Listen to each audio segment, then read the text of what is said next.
say revenge is a dish best served cold, but in football, it's served red hot on the field. So if you can't take the heat, don't even step into the kitchen in the first place. These are the 10 wildest revenge moments in football. When Neymar's PSG faced off against Haaland's Borussia Dortmund in the Champions League, all was calm. But when the French team thought that Haaland dropped a bomb on Snapchat claiming Paris as his city and not theirs, Neymar couldn't stand it. Postou uma foto falando, né, escrito Paris, essa é minha cidade, não de vocês. Mas, pô, se ele fez a provocação, eu também posso fazer. When the second leg came around, PSG flipped the script, sending Haaland and Dortmund packing. Now, that alone would have been enough, but Neymar already had revenge brewing for Haaland, and he made sure to serve it on the pitch by doing their Norwegian signature celebration. After that, Neymar then hit up his Instagram with a picture of him and his teammates doing Haaland's trademark celebration and captioned it with "Paris is our city, not yours." Whoa, so much for the city of love. At least Haaland didn't get to face Neymar every season like Atletico Madrid's Diego Simeone, who had to see Cristiano Ronaldo season after season. Listen, CR7 is the absolute nemesis of Cholo Simeone's career, the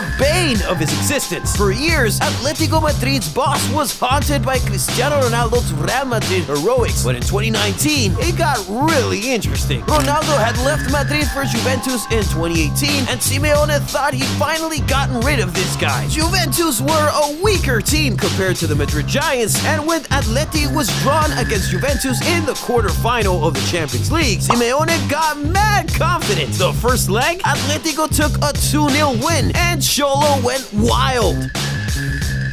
That was some ballsy celebration, but the only problem was that he did it a little too early. In the second leg, Ronaldo came with a vengeance. He scored a hat-trick to turn the game on its head and knock Atletico out. But you know the best part? When Ronaldo did this. That was right in front of Simeone too. Damn, I'm sure that taught Simeone never to celebrate too early. In fact, professional footballers should know never to celebrate too early. It hardly ever ends well. You can ask Bono if you think I'm capping. This was a Champions League round of 16 game in 2021. Midway through the game, City won a penalty that Sevilla didn't agree with. Haaland stepped up to take it, but Bono pulled out a save, even saved the rebounding shot, and then decided to celebrate it in front of Haaland, screaming in his face. Haaland said nothing. It was like he knew that he would soon get a golden revenge opportunity. And it came just seconds later. VAR said that the penalty had to be retaken because Bono was off his line before Haaland kicked the ball. Haaland didn't shy away from the retake. He stepped up again because he had a score to settle. And he did exactly that. Haaland was definitely not going to let that go. He made sure to celebrate it in the keeper's face. But up next is two players celebrating in the faces of thousands of fans. We're talking about what's perhaps the biggest in club football history, El Clásico. See, Lionel Messi is not a player known for crazy celebrations, but when he scored a 92nd minute winner against Real Madrid at the Bernabeu in 2017, he unleashed one of the coldest celebrations we have ever seen in the modern game. It hurt even more that he did that in front of the Real Madrid fans. It was a hard pill for all the Madrid players to swallow, but Ronaldo took it on the chin and took a mental note of it. 4 months later, he got his chance for payback, and he made sure to grab it with both hands. Barcelona and Real Madrid clashed again at the Camp Nou, and this time, a trophy was at stake, the Spanish Super Cup, so the stakes were much higher. Ronaldo came off the bench and scored with a beautiful curling effort. And how did he celebrate his signature seal? Nah, he had something better up his sleeve. Or should I say, under his shirt. Honestly, it seemed like he forgot for a second. But then it hit him that he just could not let Messi get away with what he did some months back. Yellow card for that. Didn't care at all. But hey, I do care about you, so I would like you to become a part of the family. All you need to do is like this video and subscribe to the channel. Let's now head to one of the biggest derbies in the world for another wild revenge moment. During the Merseyside Derby in 2022, Alisson had the ultimate comeback against Jordan Pickford with a touch of humor that echoed through Anfield. Throughout the clash, Pickford and Everton frustrated Liverpool. But it wasn't just that. Pickford got too cocky and playfully collapsed after a routine save in the first half, complete with a mischievous grin and wink. He was laughing, but I guess he wasn't aware of the popular saying, "He who laughs last, laughs best." And well, eventually it was Alisson laughing last.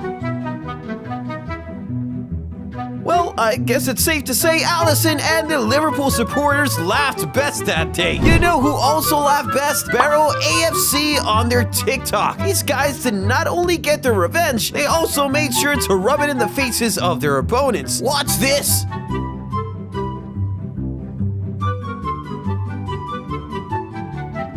One day you're waving at a player who just got sent off. The following week, you get sent off yourself and get waved at. Revenge can be really sweet, I tell you. But I just gotta give a special shout out to the Barrow AFC admin. Whoever you are, I really appreciate your level of pettiness. Not only did they make a TikTok about the sweet revenge, they also made sure to tag the club. Shithousery at its finest. Now let's look at another crazy level of shithousery from Sahin. Sahin in 2012 was the midfield pillar of Dortmund, while Podolski was still the emerging star of Cologne, both playing in the German Bundesliga. When they clashed that year, these two battled hard, but Podolski got overconfident and threw a gesture of 3-0 in Sahin's direction. A not so subtle reminder of Podolski's Germany trouncing Sahin's Turkey. But a chance for revenge came in additional time of the second half, and Sahin grabbed it with both hands.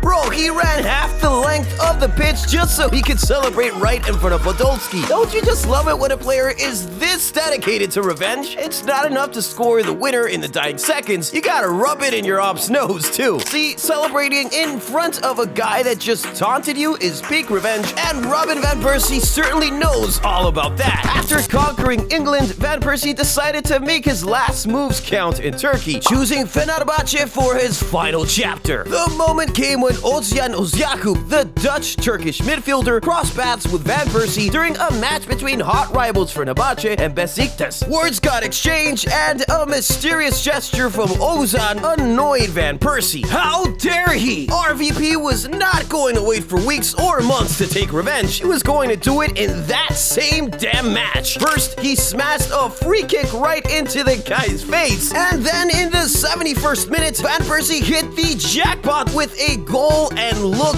what he did. Oh damn, Van Persie went from the Flying Dutchman to the Sliding Dutchman right there. I'm sure Özyakup was burning up. And you know what this reminds me of? Luis Suarez versus Patrice Evra back in 2011. Naturally, any Manchester United versus Liverpool fixture is always fierce, but after Evra reported that Suarez racially abused him during a previous match, more fuel was poured into the fire. Luis Suarez started it all again in the build-up to this game by refusing to shake hands with Patrice Evra during the pre-game ritual, and Evra got pissed. The Frenchman then went on to play with even more energy and pushed Manchester United to victory. But here's where it gets spicy. After the final whistle, Evra unleashed a now iconic celebration. Oh, Evra, I can see you're a big Michael Jackson fan, cause you really want to be starting something. We'll now wrap up with the special one, giving us a special one. Mourinho didn't just take revenge on one player, he took revenge on an entire team. In the 2018 through 2019 Champions League, Mourinho's Manchester United went up against Juventus. The former Inter Milan coach already had history with the old lady, and the Juve fans spent the whole match mocking Jose, even disgracefully bringing his family into it. Mourinho kept quiet and did his talking through his team, which went on to shock the stadium by winning the game thanks to 2 late goals. After qualification had been secured, Jose was now in his element. He walked onto the Juventus pitch with a wide grin on his face and did this. This right here is why he usually prefers not to speak, because he didn't even utter a word there and revenge was already fully served. You just gotta love this guy.